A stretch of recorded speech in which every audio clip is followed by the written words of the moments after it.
Good morning, everybody. My name is Barb Mitchell, and I'm a professor and the graduate program chair in the Department of Gerontology. And I'm really delighted to be able to chair this symposium. So the symposium is on social isolation and COVID-19. And coincidentally, I was just reading an article in the New England Journal of Medicine. And the article was Social Isolation and Loneliness as a Medical Issues. And one of the main takeaway messages of this particular article is that loneliness and social isolation, which is the main theme for this particular symposium, is much more than a medical issue. And that we really need a lot more than just the health sector to be able to solve this particular problem. And I think this has also been a theme that we've been hearing a lot through some of our other sessions and even this morning. So what I'm going to do is I'm going to introduce each of the presenters, and then after that, we'll have time for Q&A. So we have Loon Lee, who's an assistant professor at MacEwan University. We have John Pickering, who's a postdoctoral fellow here in gerontology at SFU. And we have Christine Toyer, who is the president of the Java Group programs. So without further ado, we'll turn things over, starting with Loon.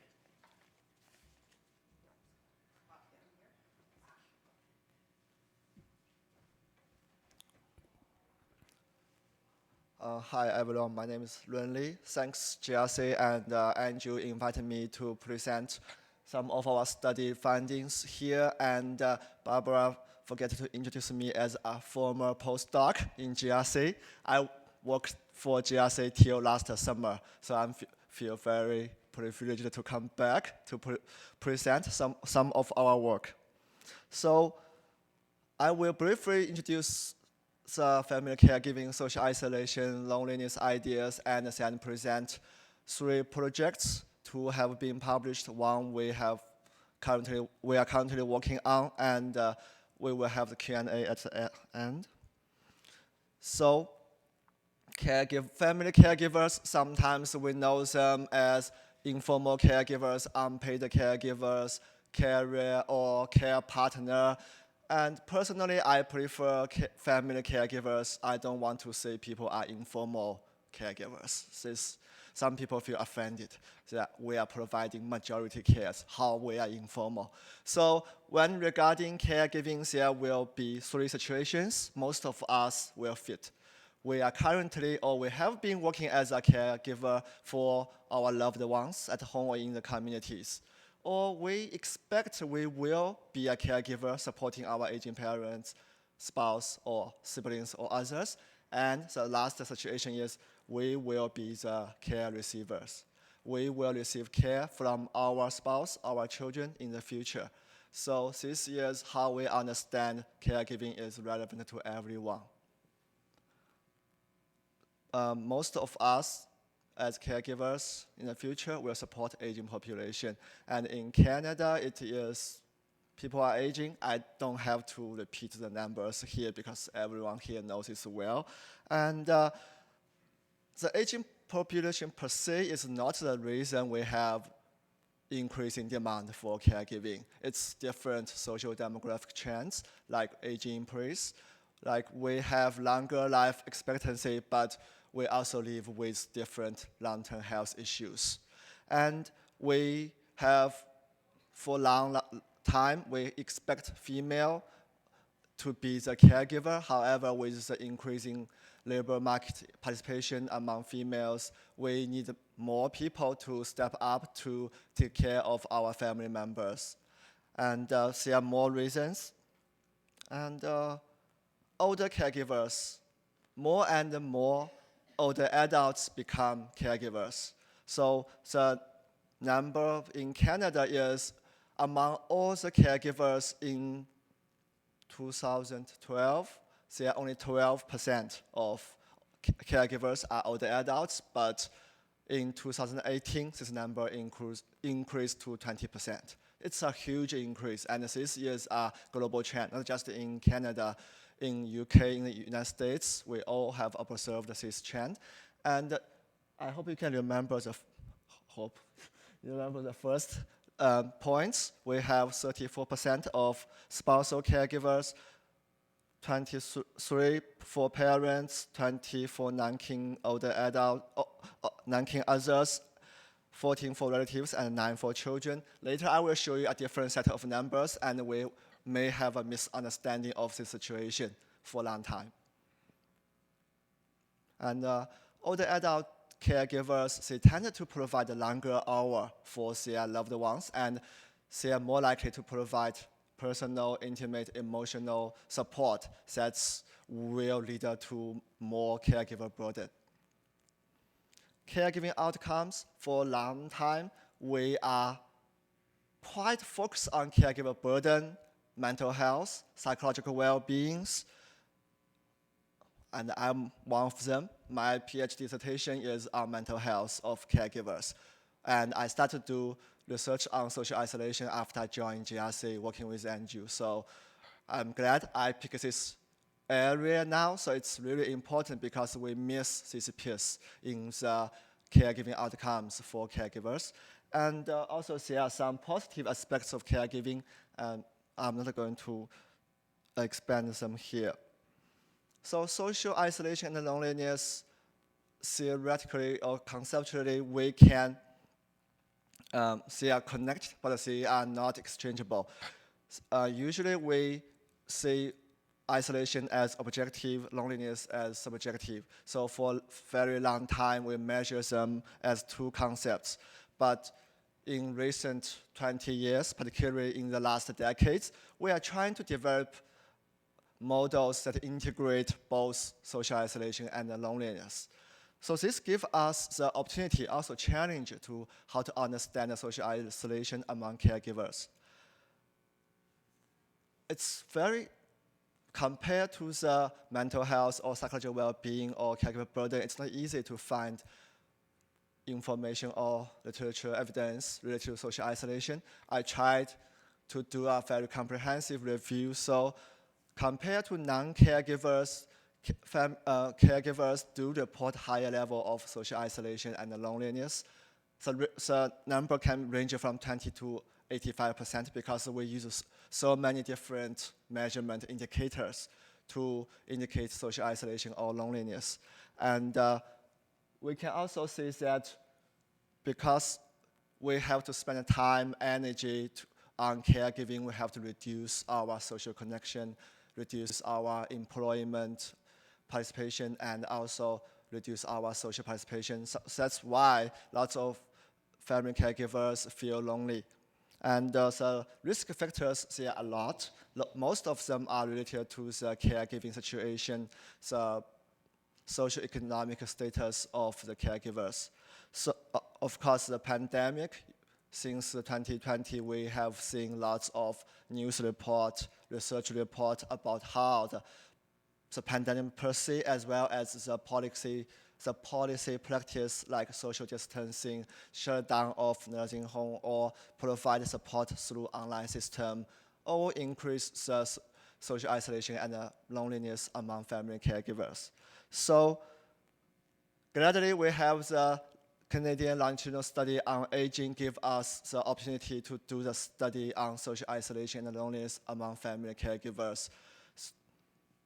And they have multiple indicators for social isolation and loneliness, and one of them is social isolation index, then different individual indicators like social support, social participation, as well as loneliness scales. So our first project is social isolation among spousal and adult child caregivers. We have different caregiver types. One type is we categorize them based on the relationship between caregiver and care receiver. Spousal and adult child caregivers contribute about 60% of caregivers in Canada. So they tend to have less choice to become caregiver. See, usually that's the first option. We go to spouse and adult child. And then they tend to provide more care with higher caregiving responsibilities. And as a result, they will experience worse health outcomes. about sponsor caregiver and adult child caregiver, whether which group experience worse outcomes. There are mixed results based on the situation. For older adults, because older adults are aging by themselves, they experience different long-term health issues. They may don't have sufficient knowledge to get support in the digital versions like nowadays. So they are more likely to experience social isolation. But for younger adult children, they have their own situation. They have their own career to develop, their own children to take care. And in different cultures, the expectation to become a caregiver to older aging parents are different. So some adult child caregivers, they are not prepared to become a caregiver in 40s or 50s. So we, based on this general situation of caregivers as well as the specific situation for spousal and adult child caregivers, we want to know these two groups which one experience more or greater social isolation. This is a quantitative research, so I'm not going to show you the table like yesterday. It's super busy, and you are trying to figure out what the number means. So I'm going to show you one simple picture. So we are using the social isolation index. We compare two waves of data from baseline to follow-up one apart about 3 years, the change of social isolation among spousal caregivers and adult child caregivers. You can see that at the beginning, they are quite close, but after 3 years, spousal caregivers, the social isolation level increased significantly higher than the adult child caregivers. So we have many explanations. I will talk about some at the end.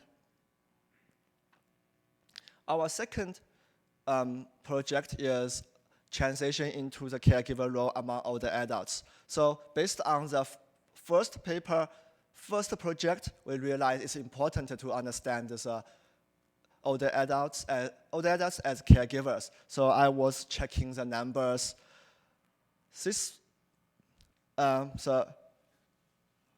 If you can recall the numbers, I ask you to remember. So I found that 29% become sponsor caregiver, and 43 become non-kin caregivers. So say the story. When I found the number, I sent it to Andrew. I said, check the number. Andrew said, double check, please. It's not right.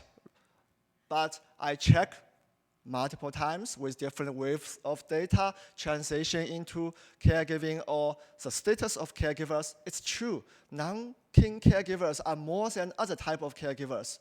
So that's an interesting number, and it's an interesting situation. It's true that non-kin caregivers may, compared to spousal caregivers, they may not provide intimate care, like take a bath for the caregiver recipients, but the numbers are huge. So it comes to me, we have to do a study focusing on different types of caregiver and including non-kin caregivers.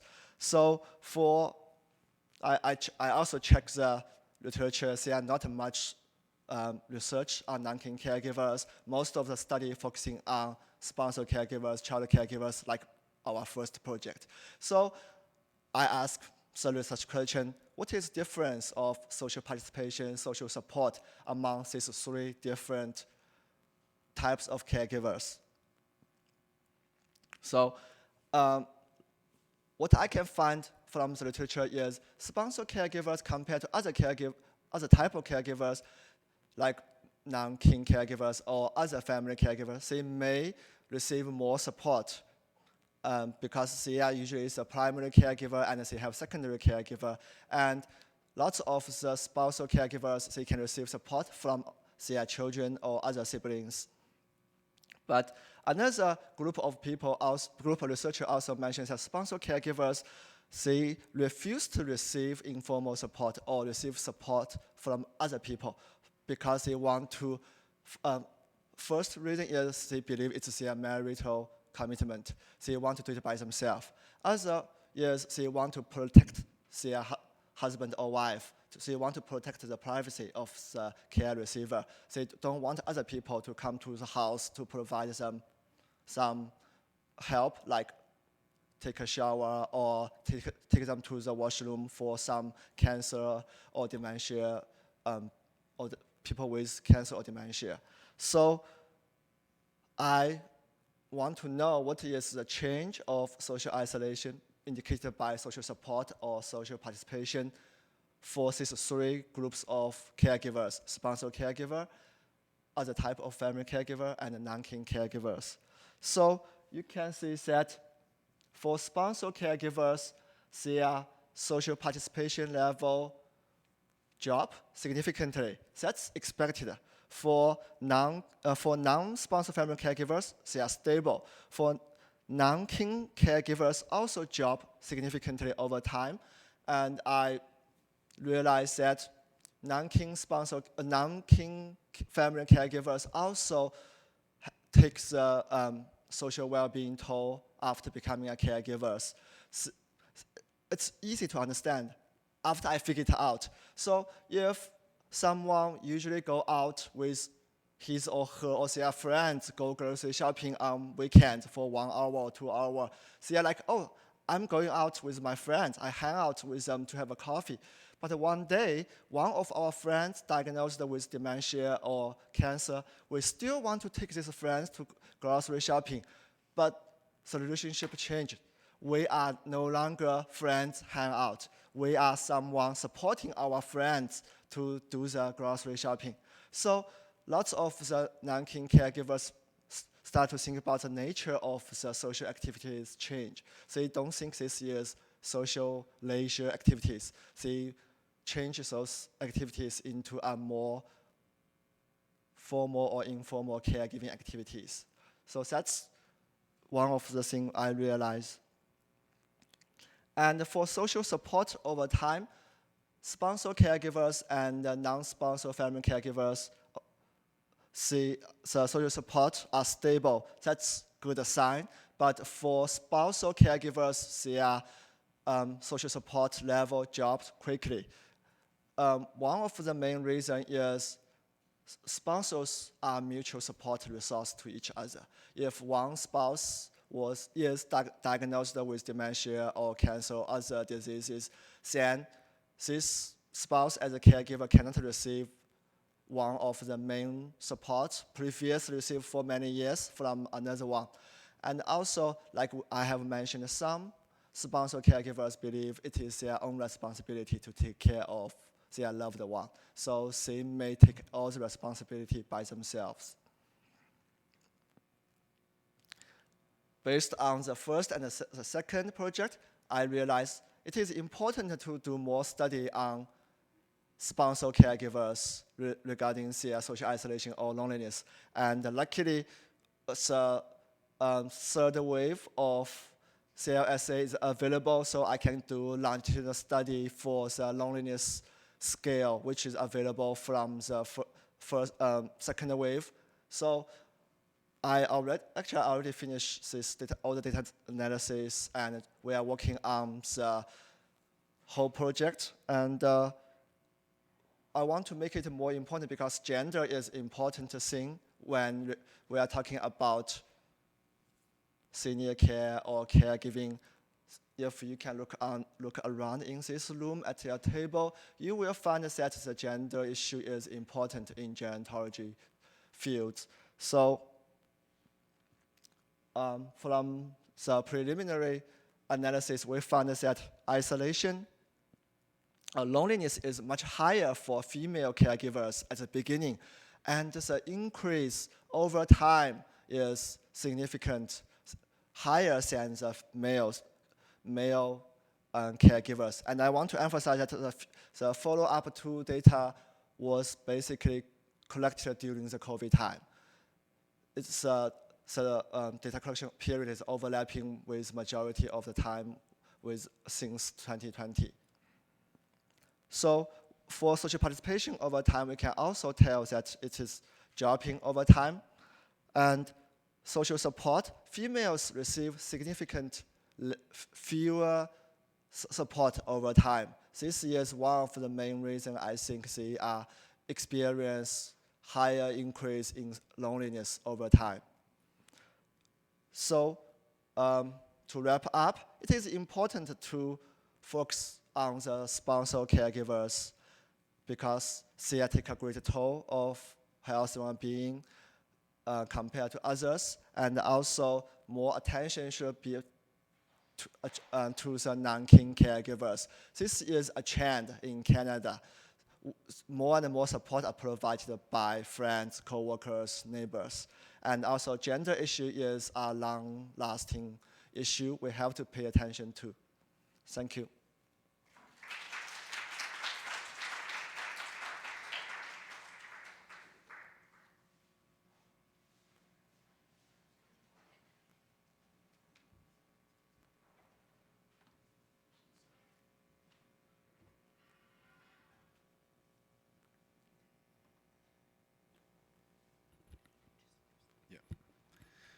Hi, everybody. Thank you so much for all your efforts to be here on Friday morning. This is certainly one of the busier Friday mornings I've had at Harbour Centre, so that's fantastic. I am John Pickering. I'm the Real Estate Foundation of BC postdoctoral fellow here in the Gerontology Research Centre at SFU, working very closely with Dr. Wister.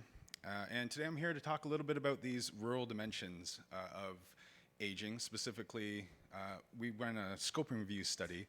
I'll talk a little bit more about that in specificity later, but we're looking at social isolation and loneliness of older adults who are living in rural environments during the COVID-19 pandemic.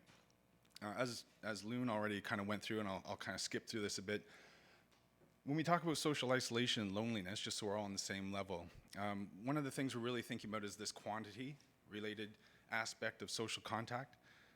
And so that's very objective by nature and measurable. So we're thinking about the numbers of people that they're friends with, maybe the numbers of people within the population around them they could be friends with, the distance, whether that's absolute in terms of meters or kilometers, or even in relative terms like time. And that kind of encapsulates what we're thinking about with social isolation. When we think about loneliness, of course, we probably have that experience ourselves at some point in our lives. And it's really that distressing feeling. So that's the kind of main division that we have here. We're thinking about subjective terms, and we're capturing this data through qualitative methods, typically. In terms of the study that I said, it was a scoping review study. As the name suggests, the purpose of a scoping review is to actually get a scope of what the literature says about a topic. So as part of that, coming up with a proper question is kind of usually a consultative process, and certainly was for us, where you come up with keywords. We took an additional step of working with the reference librarian here, Nina Smart, who was really very helpful in finding a way to, kind of arrange the search strategy that would be most effective. We ran that then through the databases that are known to have high quality articles dealing with aging research, and kind of expanded that to my own expertise in human geography and some journals that focused on rural aspects as well as health. So we got, after removing duplicates in some of the particularly erroneous articles, we had an article actually on whale research that somehow got in there. Don't know how. But we got about 1,000 articles, and we kind of whittled that down to a manageable amount of about 162 or 136, I guess, on here, and hand searched the articles then after that, and then with 62 articles, we had a full run through with the entire team, which included Dr. Wister's PhD student, Aaron O'Day, and Dr. Habib Chowdhury. And we ended up with 29 articles, which is not a lot. It's, if anybody who is familiar with rural-based research, that's also not particularly surprising. So we had some findings that really helped to characterize what these studies covered or what they were interested in. And these are the rough themes that we use to kind of break the articles down to get a better understanding. But within all the articles as well, they're not all saying the same thing. And generally speaking, they're going to depict the rural environment as being relatively positive or relatively negative. And so we developed these sub-themes as well just to capture that. And they were the prevalence just of social isolation and loneliness in general, and then studies that focused only on a particular rural environment. Then we looked at urban-rural comparative studies, and finally this cross-cutting theme of the role of digital technologies. And I'm just going to give you a super brief. I'm probably more interested in trying to let you know what the knowledge gaps were, but I'm just going to run through what our findings were. So 10 of the articles fell into this prevalence category. Prevalence is a measurable outcome, so these articles were all quantitative or mixed method studies, which were less than half of the studies that we had. And and this is kind of highlighting something later, but there's some contradictory elements that pop up a lot of times in rural-based research. So both sides found that the prevalence of social isolation and loneliness increased during the COVID-19 pandemic, which is not also shocking. Basically, social isolation and loneliness was seen to be lower in rural places, but loneliness was seen to be lower in urban areas, and the studies just connected here. But of course, there's a lot of contradictory elements of that, and studies saying the exact opposite, so there's a lot of moving parts within this. For the rural-based studies,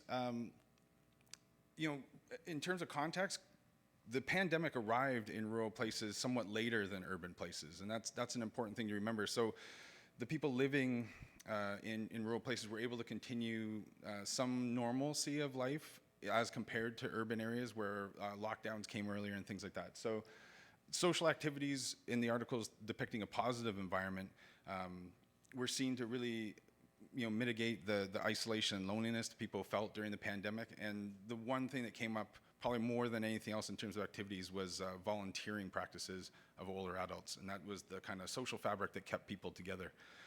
In terms of the studies finding the negative aspect, it was much more focused on the oldest old, so people really older than 80. And they were typically dealing with comorbidities, multimorbidities, these other additional health challenges. They felt immunocompromised, or they were feeling that they weren't going to be able to survive a respiratory illness like COVID-19. So they were purposely isolating themselves further than the other older adults living in their communities.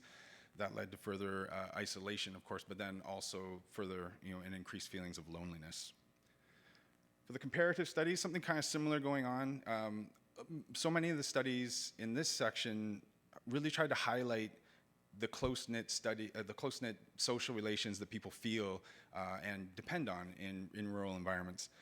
And this came up time and time again, and that was kind of the support structures there were seen to be much stronger than they were in urban environments, where we know from other literature that sometimes people feel anonymous when they're living in a city.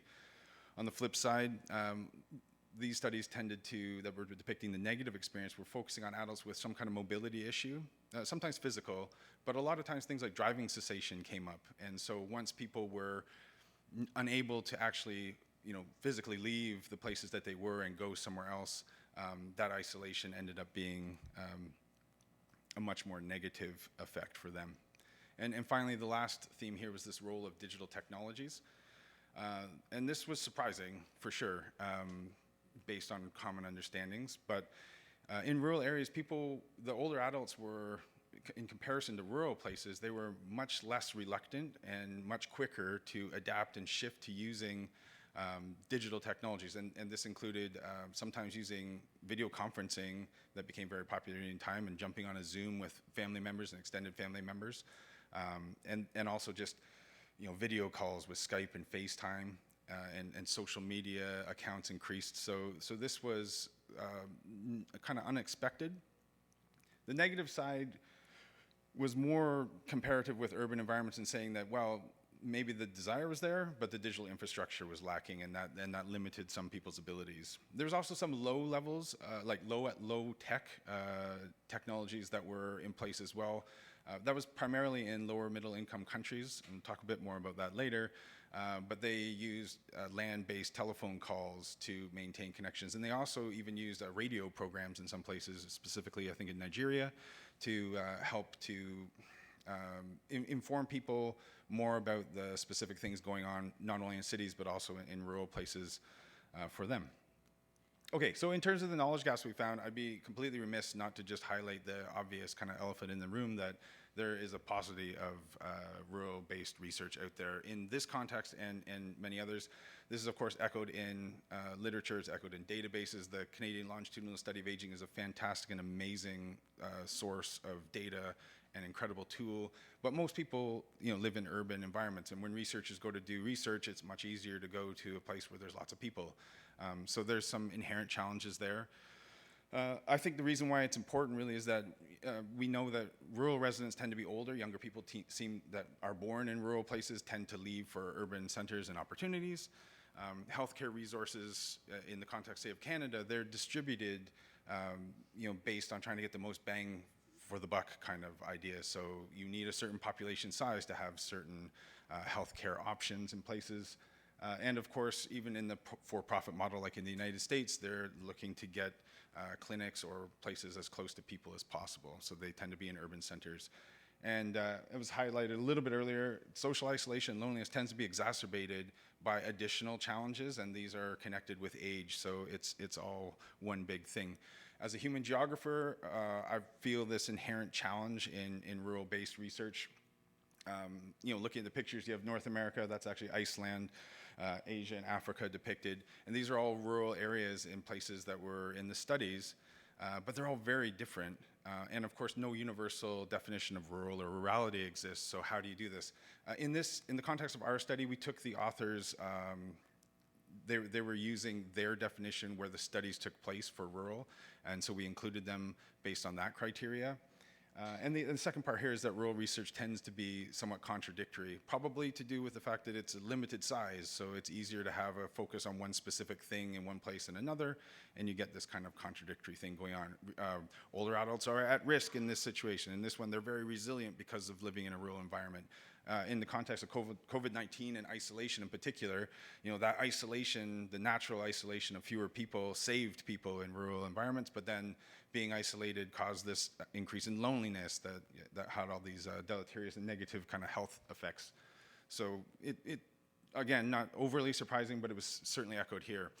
One of the most surprising things we found definitely was this uptake of digital technology in the rural environment. I was not expecting that, absolutely. It's very contrary to lay understandings of the rural environment, or maybe some of us have that rural idyll in our heads of the green rolling pastures and someone disconnected from the rat race and literally disconnected from the internet. This was the opposite. In so many studies, people were rushing to get these social media accounts they'd never had before. So this is very interesting. I think it presents a potential opportunity for interventions in the future. It's expected there'll be another, not to put a pall on everything, but there's expected to be another global pandemic of some kind in the future. We know that climate change is causing tremendous changes and environmental issues of all kinds. So we don't really know what's going to happen, but we do know from this study at least that there's some avenues to the desire there in rural areas and maybe all over to actually shift to using digital technology. So there's some potential. And of course, that's likely to continue in the future. People around my age in 10, 15, 20, 25 years that are becoming then the youngest old, so to speak, or the newly retired. They'll be the groups that have had, been working with computers and digital technology their whole life, and certainly their whole working lives. And the last thing, and this is the ubiquitous, but certainly not least, and it is something that I want to leave everybody with, but the lack of research in the parameters of the scope and review study, we were dealing with English language only. We don't have the expertise to deal with all languages. So that was part of our natural limitations in the study. But the lack of research on lower middle income countries or the global south or the global periphery, the less affluent, less developed countries of the world was significant. There were 5 articles written by the primary authors. There was 3 primary authors that wrote 5 articles focusing on Bangladesh, Nigeria, and Ghana, and that was it. And I said here, like, the experiences in lower middle income countries were horrifying, and I wouldn't usually use horrifying in an academic conference. It's like a sensational term, but quite honestly, it really was. It was very clear that from these studies that familial support was the primary support in these environments, and when that was cut off, particularly with lockdowns, they were like really hard to read stories in some cases. Blind older adults in Ghana, in Nigeria, when people were cut off from their support system, the food they had on their counter was consumed and or rotted, and so many people reported to have just starved for 2 weeks waiting for the lift in the lockdown so their families could actually come and support them. So it's absolutely something that deserves a lot more research. Dr. Wister and I worked with an MA student, Isaac Adeji, who just published a scoping review on social isolation and loneliness within African countries, so that's something to look for if you're interested in it. And just some concluding thoughts to leave you with, a better understanding of these experiences. Yes, they're within the context of COVID-19, but there's something more that we can kind of take from that as potential, as I said earlier, interventions for things that might pop up in the future, and that's worth consideration and further research for sure. And we're unable to answer the question of whether and to what degree older adults actually experience social isolation and loneliness differently than urban dwelling older adults. It's just unknown, and we can't really answer that yet. And that's about it for me. I hope there's some questions, and if not, please grab me and ask me afterwards as we mill around. Thank you so much.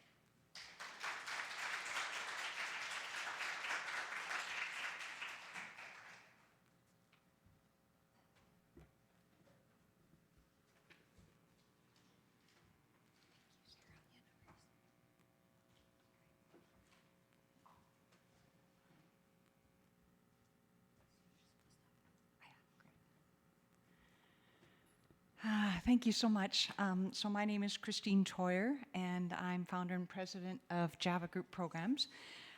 I wanted to start off first by thanking Andrew Wister for inviting me to come and speak on this topic. I love to talk about it. I do a lot of it. I travel around the country presenting at conferences about loneliness and senior living. And I'm a graduate of this department, and I'm just so thrilled to be here. I can't tell you. So I also wanted to thank the co-authors of the research that we've been publishing on the work that we've done. Also to say thank you for the funding that we've received from Social Sciences, Humanities, and also the UBC Public Scholars. And a disclosure, of course, that I'm the co-founder of Java Group Programs.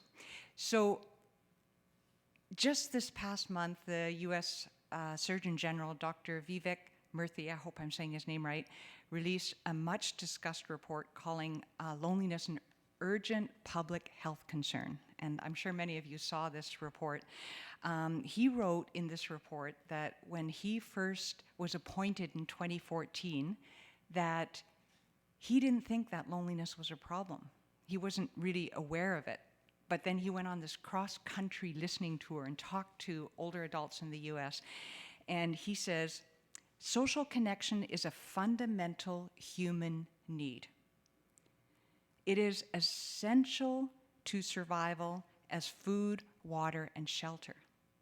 Yet people told me they feel isolated, they feel invisible, and they feel insignificant. And then he went on to cite a 2022 study that 39% of adults in the US said they felt very connected to others.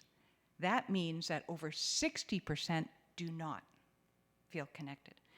So, and on this tour, one person said to him, if I disappear tomorrow, no one will even notice. It broke my heart. So, loneliness among adults in senior living is the focus that I have, my research has been on that. And I wanted to do kind of like an informal poll. So I wanted to ask you what you thought, what percentage of residents living in long-term care homes report feeling lonely? So hands up if you think it's 10%, 20%, I know you're gonna answer. 30%, oh yeah, there's a few for 30. How about 40%? Don't be shy, it's okay to be wrong. I'm wrong a lot, make 6 mistakes before breakfast every day. Okay, over 50%. Okay, so I took a look at some studies that were done in 2020 before COVID hit and take a look at those numbers. So that's 56 to 95%. And then we had COVID. So, and I think, that it's important to note this because it means that loneliness was such an issue before COVID hit. And it's just that COVID really highlighted this problem. And what we know about loneliness is there's no pill for it. There's no, needle that you can poke in the arm for it. But there is a cure.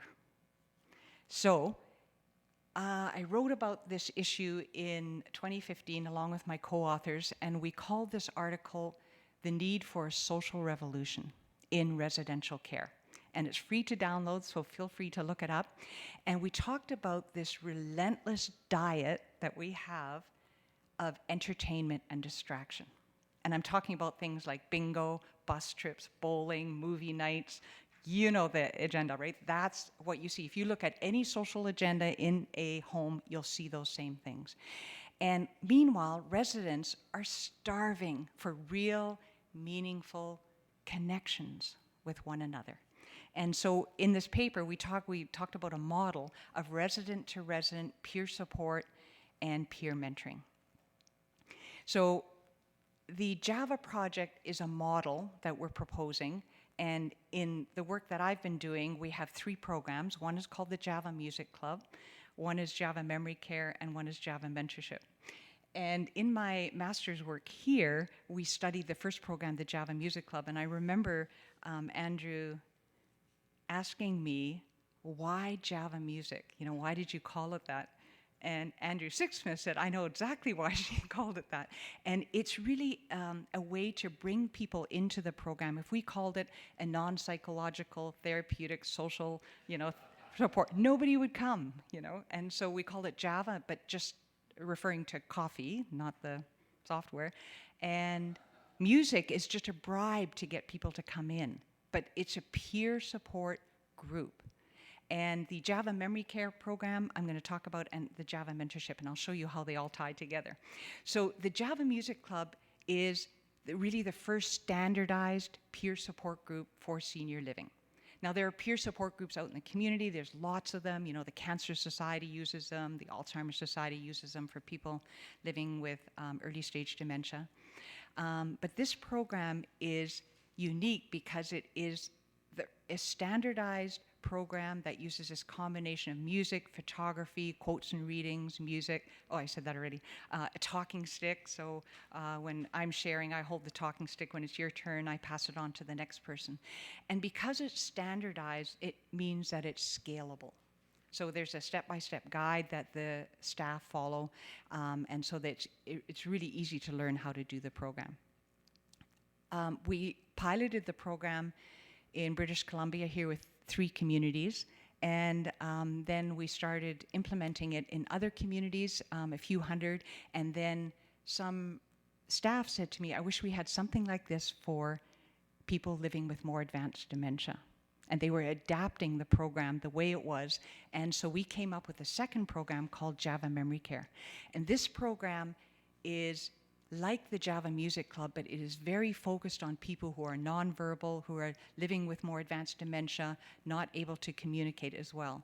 And I remember when we developed it, I remember one of the staff saying to me, oh, Christine, surely you're not suggesting that people with advanced dementia can engage in peer support.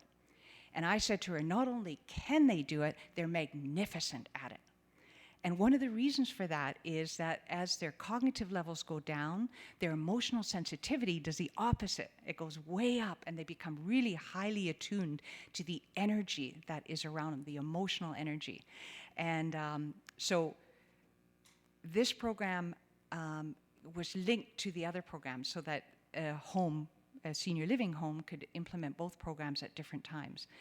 The third program we called Java Mentorship, and that was this object of my research as a PhD student at UBC.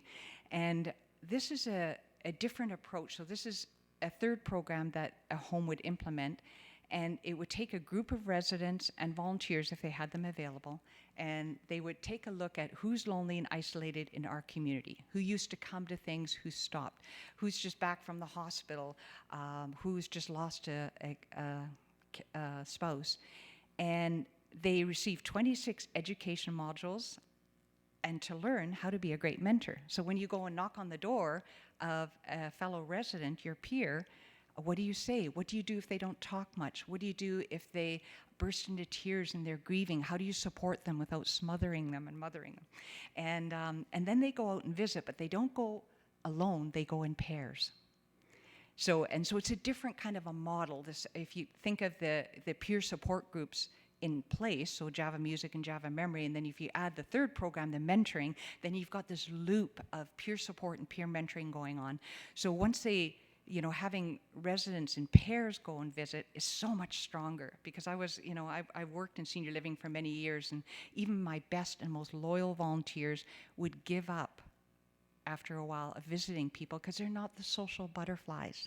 The people that they go visit are often the ones that don't talk much. They're struggling with certain issues.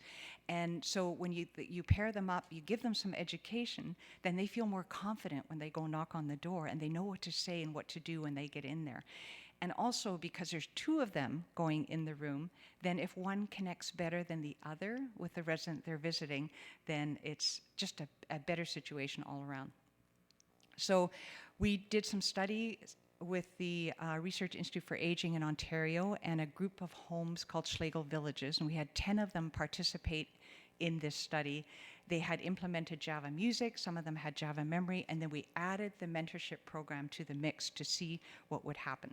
And I won't go into a lot of details, but basically what we found is that the depression and loneliness scores of the resident mentors dropped. And it didn't happen right away, and it happened slowly, like over a period of time, over 6 months. But I thought it was just so interesting because we almost didn't evaluate the people that were doing the helping.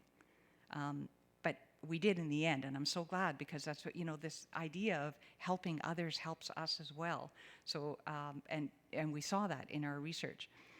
Then the people we called the visitees, which were the residents that were being visited by the residents, they also had a drop in loneliness and depression scores. It was so exciting. And last but not least, we took a look at the attendance of the socially isolated residents, the percentage that stay in their rooms. And what we found is that their attendance at programs increased by 60%. And that's it. When I hear about the concerns in senior living, that's often what it is. The residents, the same 30% of residents come to everything we do. And so it looks like there's a lot going on, but there's that other 70% that stay in their rooms, and those are the people that I used to worry about a lot. And I think, so this model was really exciting. So since I first implemented the Java Music Club in 2003, I came to SFU in 2006, and now, so it's almost 20 years later, we're in over 1,600 organizations across Canada and the US with these programs. So I feel really good about that. I feel like I wanted to not just assess and keep saying, somebody ought to do more peer support groups, somebody ought to do more of this. I thought, if I don't do it, it probably isn't going to happen for another 20 years or however long it takes research to make it into the real world. So, with New Horizons for Seniors, a granting agency, has been really supportive of the Java programs, and they just are funding the programs for the homes. So we're helping the homes apply for the grant to implement it. And, we did City of Toronto implemented in all 10 of their municipal homes. Alberta, the aged care communities, there was also 10. Chartwell had implemented the Java Music Club as a signature program across 180 of their communities. And Rivera did it in all of their 100 communities as well. But just recently, they've implemented the Java memory and Java mentorship programs as well. In the United States, there's a program called the Civil Money Penalty Funding, and that is to improve quality of life of residents living in long-term care, in nursing homes is what they call it there. And this program has been amazing. It has helped a lot of people apply for the Java project. We just launched 100 communities in California last fall, and with the Java Music Club, and then over a period of 3 years, they're going to implement the other two programs. So exciting. And the feedback from the residents and the staff has been amazing. You can see it all on the website if you go to javagp.com, and I'll share that at the end. But one community shared this story. She said one resident had a hard time adjusting. He came to the very first Java group, and at the end, I shook hands with him and thanked him for coming. But he had tears in his eyes, and he thanked me. He now waits outside the door on the morning of our group at 9 a.m. for Java to begin, and we don't start until 10:30. Anyway, she said, his behaviors have decreased. He's made new friends. He's pleasant to be around, and it's like a metamorphosis. That's how she called it. He went from doing nothing to doing everything. So, you know, the residents, what do they have to say? You know, they love sharing our stories. I don't feel lonely anymore. My favorite part is talking with each other, and that people are getting involved. So it was wonderful to hear those stories too. And one second community, they said this, each week we invite a new resident friend to share their experience with us. We've only had 2 people out of 27 invited that have not returned because the Java program wasn't for them. And I think that's important. It's not for everybody, for sure. Peer support groups, you know, some people say, I'm not a joiner, you know, like I don't join things. But we found that when they come, sometimes and she said that the rehab residents come and they brag to their families about it, and they come back after they go home to come to the Java Music Club. So we have developed a digital platform and evaluate it with Ryerson University, and so we're just piloting that and testing that. I'm so excited about it, and thinking about what John was just sharing about rural communities, that that this is something that we can take a look at over the coming years. We have 2 programs in development. One is called Java Social, and the other one is called Java Circle. So if there's any students out there looking to do some new research, we're looking for research partners to develop these programs. And then last but not least, I wanted to share a very short, it's just a couple minutes long, a documentary that was developed by Briere Research Institute in Ontario. And they visited 5 homes across Ontario that were doing the Java Music Club. And I just wanted to share that with you. So hopefully this works. Imagine this, you wake up every morning and look around you and think, I don't belong here. These are not my people. When you walk into a senior living home, you'll see kind of a common area where everybody's hanging out, you know, they're playing bingo or whatever. What you don't see is that usually involves the same kind of 30% of residents. The other 70% are off in their rooms. You can live by yourself or you can live amongst lots of people and you can still feel lonely. But if you have that sense of connection with other people, that's what makes the difference. And that's what group identity does. It's forming those deeper relationships and that sense of peer support, that you have someone who you can count on and someone who's going to notice if you're not there. How the Java Music Club came to be is that I thought, why are we not doing peer support in senior living? It's about the empathy that flows between people. So when I share a story with you about something that happened to me, there's an empathy that can flow, and that's really what it's about. The photography, the music, and the readings are just a vehicle for that. I think one of the most challenging things for us in recreation is finding ways to provide appropriate and fulfilling recreational activities for residents that can fill their day and that can be meaningful to them. Coloring programs and trivia and things like that, they're excellent, and but you kind of know what to expect each time. However, with Java Music Club, it could be a more lighthearted theme one week, and then we talk about something a little more serious the next week. Certain residents come together and support each other through finding commonalities, like with different themes that we talk about, through the responses that come out of the discussion groups.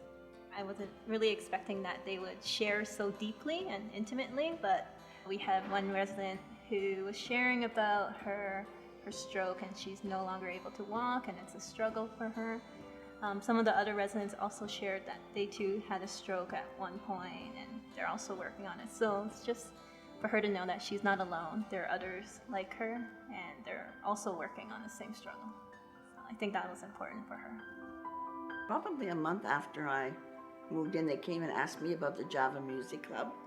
I consider myself very fortunate to have met them all and learned some about their life experiences. And they've learned mine. Sometimes we laugh, sometimes we cry, most of all we smile. We share lives. Okay, so thank you so much, and we'll leave some time here for questions. Okay.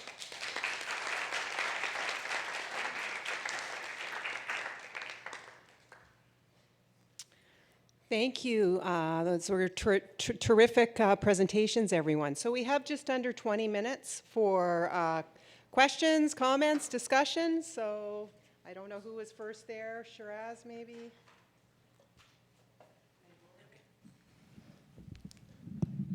Hi, thank you. I'm Shiraz. I'm a board member of Edmund Senior Society, and I have 5 elderly sisters, and also I live in an independent housing at New Vista.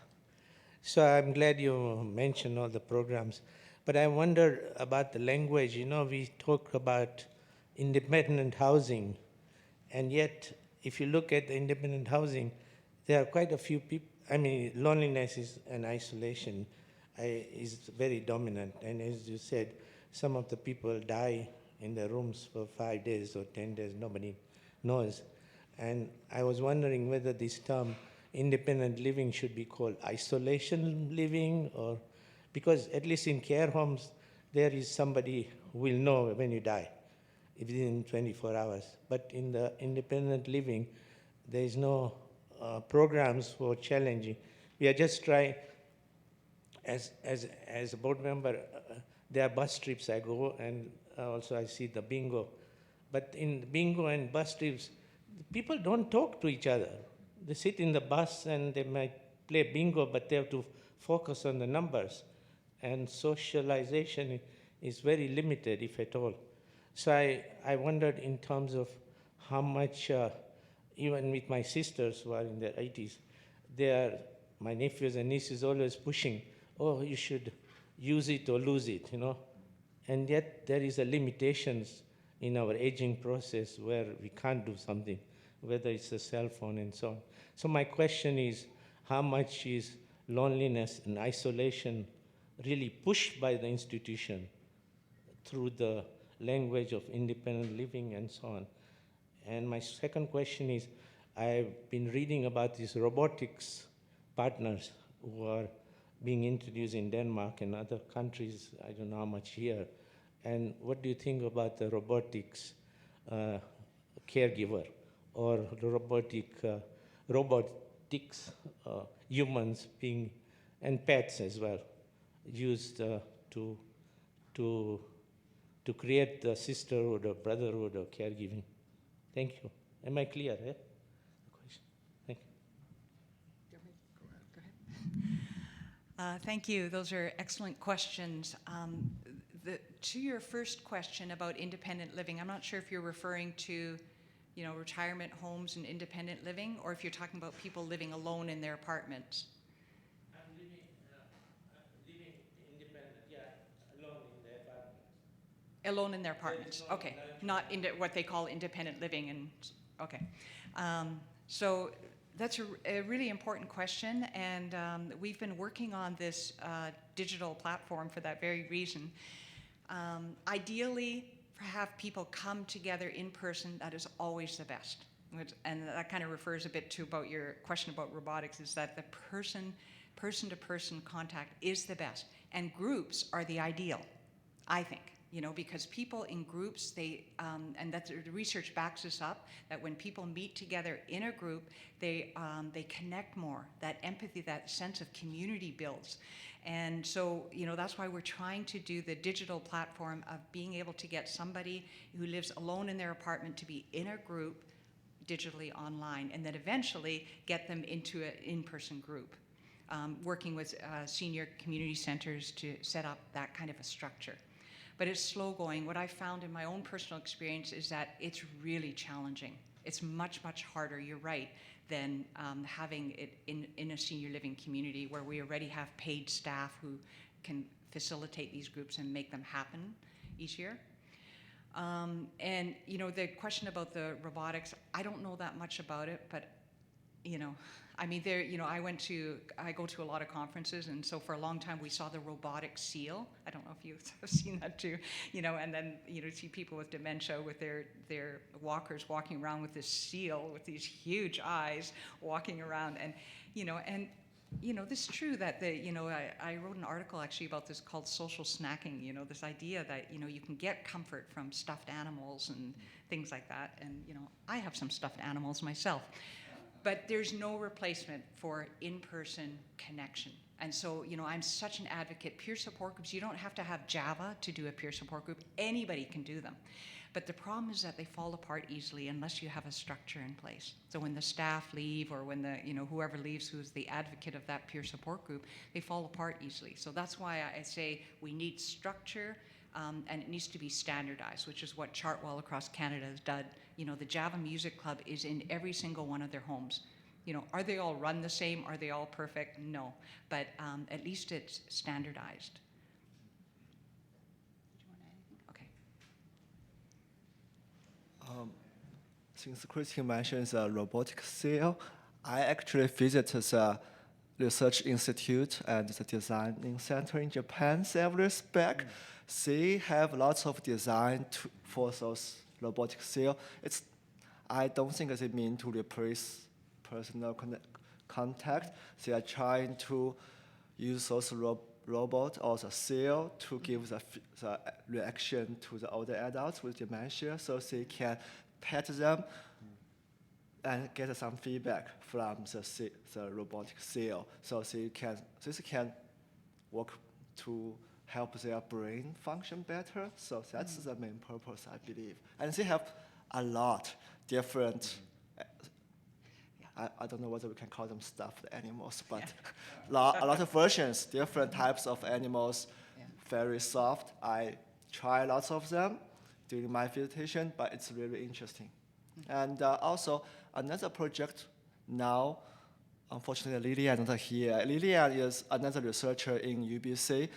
She and their team has a big project on how to use technology to connect caregivers and older adults living in the nursing home or long-term care. They use a robot to do the video chat for the older residents and their family members. So that will be another perspective to look at how technology help us to connect the residents in the nursing home.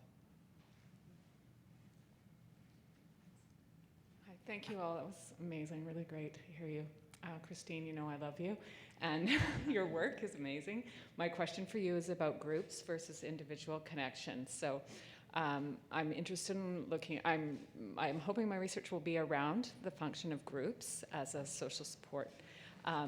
But I'm curious about the people that can engage in groups. So in your peer mentoring program, do you find that people who have been connected, maybe with just one or two volunteers, then join in Java music, or does it remain that they're still the ones that want to stay in their rooms and need to connect with just a couple people? Yeah, I'm so glad you asked that. It's a good question. And we wondered the same thing, but what we saw is that not all of them, but most of them, after a while, and it didn't happen right away. It took us about 6 months because it takes a while for the trust to build between the mentors and the people being visited. So, I say to now when we do the training for mentors, we say, don't expect people to leap over tall buildings after your first visit. Give it time, let them build a trusting relationship, do what it is that they want to do together.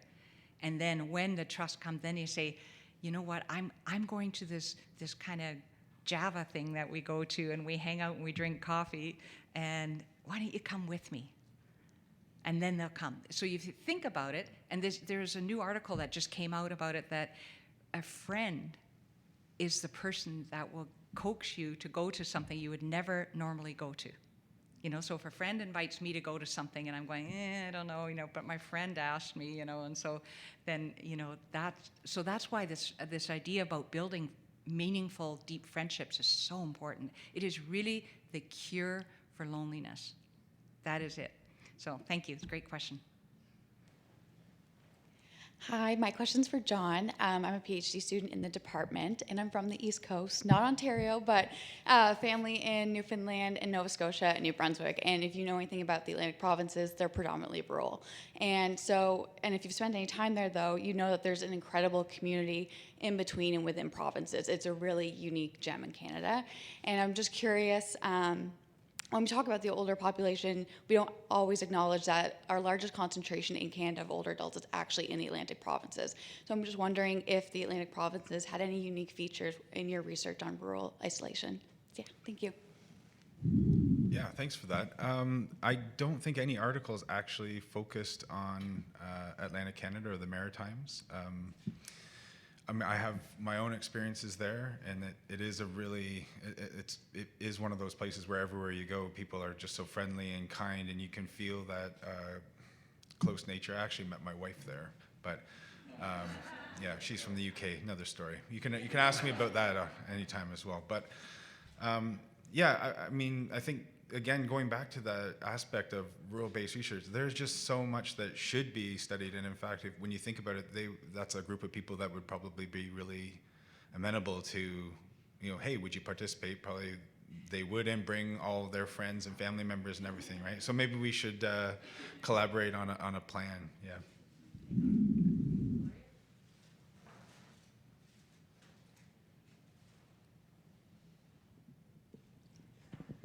I have two questions. One is for Dr. Lee. When you talked about some of the spousal caregivers refusing service, did you look in to see the reason they refuse service? Because I think we make the assumption that they're ashamed or that they somehow don't want to do it. What the reality is for many of us who have been in that situation is that the person you're caring for will not tolerate getting personal care from either a paid caregiver or somebody the government sends you. So is that picked up in CLSA? Unfortunately, CLSA did not have those information related to the feelings or their personal response for help from other people. And I do have read different stories, and also I volunteer for nursing home in Edmonton for a long time. So there, not all the people refuse service, and also it's true some of the spouse as care receivers, they refuse to get help from other people other than their wife or husband.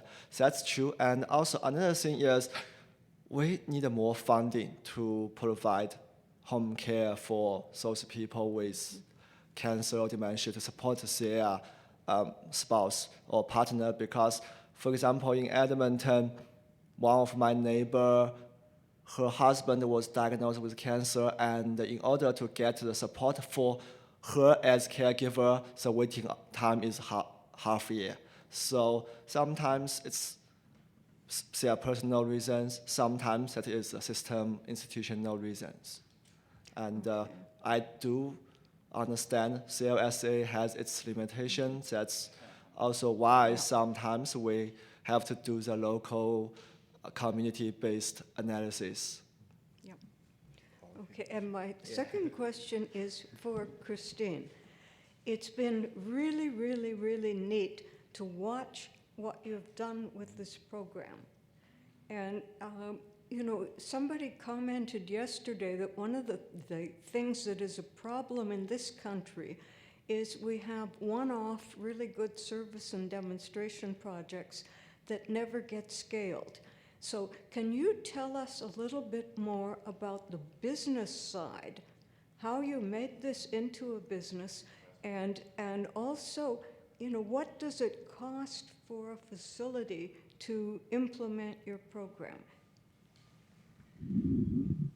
Yeah, well, what I can say about business is that you have to be absolutely in love with what you do to start a business like this, and I was, so I was willing, and I thought when I first came out with these programs that everybody would want them, and that they would just be happy, and I wish it was free. I've often thought about becoming a not-for-profit, but as soon as I have a not-for-profit, I have a board, I have, and so much, it's so much slower. And so that was a decision that I made to go for a for-profit company. We have no board. We make a decision in a heartbeat when we decide we want to do something. That has its pros and cons, for sure. So I would say if you want to start up a business, first of all, you have to be absolutely in love with it, and then you need support. So my partner, my wonderful husband, took on all the business end of it. So he does the invoicing, taking care of all that. We now have a wonderful team. We have Dorcas Mendes here now who does the training for us. For Java, we have a warehouse in Florida. We have an office down there, and so we're kind of working here and in Florida. And I would say, so what was your second question? About the business. Oh, how much it costs? Oh, right. Okay. So, well, to implement the 3 Java programs that we have that I just talked about, it costs about $12,500 in Canada to have the 3 programs. So we usually do it over a period of a year, like with New Horizons, and they get a box with all the materials in it. Then we do the training online. The training is only an hour and a half. We kept it very simple and straightforward, and then they implement the program, and then we do a rinse and repeat for Java memory, and then we do the Java mentorship over a year. So $12,500 doesn't sound like a lot of money, but it's not a subscription because we don't have the online version yet. So it's a one-time cost.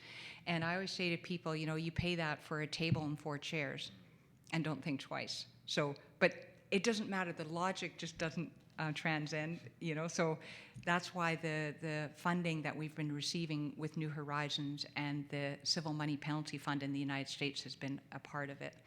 So, and I'm happy to help anyone who is trying to break into this whole field. I'm happy to share my experience, and I work with other businesses that have started.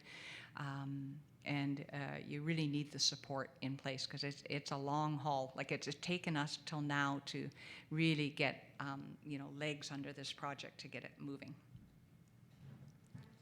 Yeah. Thank you. And I want to say thank you personally to you, Gloria, because I walked into her office. You were the first person I met at this department. And I told her this yesterday, that I was one frightened, you know, therapeutic rec coordinator who had no idea what she's doing, but I wanted to do something more. And I came in and you just welcomed me with open arms and gave me so much support and encouragement to go on this road that I'm on. So thank you. Yes, thank you. My name is Eda. I am overseeing one of 4 sites of social prescribing program in Lower Mainland last 2.5 years, and I'm actually the new ED of the Brockhouse Society. From all the beautiful research you've done, I hear that the gender classification is still man and woman, and we are not necessarily looking at LGBTQ2S senior adults, older adults in the community, and I feel that there's a big gap in that analysis. I was part of a seniors advocate of BC and going into actually long-term care facilities and talking to people one-on-one and hearing that these folks are going back to closet and they are not part of these beautiful gatherings and birthdays or you know, music activities, because actually there's a lot of homophobia and not inclusivity in rural communities, I'm sure, and in terms of caregivers, that is the case also. And I just want to bring this up because I'm also supporting older adults one-on-one in the social prescribing program, and they're coming out to me to basically say, like, what do we do? We are not part of studies much, we are not being necessarily heard, and we are not included in conversations. And I just wanted to bring that light here and maybe your feedback around that. Thank you. I can go first. As for caregiving, so since I'm a quantitative researcher, so there are lots of qualitative, community-based research focusing on caregiving among LGBTQ2S communities, particularly for older adults, because this is very important for this group of population to receive support from family members because of the history of this situation. And I usually use data sets like GSS or CLSA. Unfortunately, we don't have enough sample to represent this group population. So our practical strategy is using traditional binary categories. That is, unfortunately, that in order to show the statistical power or effect size, we have to use those strategies. But if we can look at qualitative community-based studies, there are a lot. Yeah, and I want to add to that the, you know, the magic of peer support groups is so powerful, and a lot of the communities that I've been working with now are, like, for example, Kinsman Lodge in Surrey. They have 8 Java music clubs going every week, 4 Java memory care, and they've got 2 mentorship teams going every week. So you can imagine that circulates peer support and peer mentoring throughout the home. And those individual groups can be specific to what the issues are. So they can have a men's group, they can have a group just for LGBTQ2 groups, they can have a group for younger adults, which is what some people are doing, because they have different needs depending on, so that's really important that, that you can really tailor the programs to what the needs are in your community. We've translated the programs into French, and we have now a version in Cantonese that people are piloting. So, there's lots to be done still. In the rural-based research, that was definitely something that was not addressed. When there was quantitative data sets, they always used the biological definition of sex. It was always men and women. Women were more lonely, and it felt like there was a lot of, it's probably data driven, but it felt like there was a lot of tropes that played over in the data as well. There were, I think it was 3 articles in total that actually touched on people who were kind of what you would call non-normative in their environment. So, but they grouped that with people who were younger, that had just recently retired and moved to rural environments just prior to COVID, and they had people who were racialized individuals. But the articles didn't address any of those topics in any real depth. So it's definitely lacking in the literature.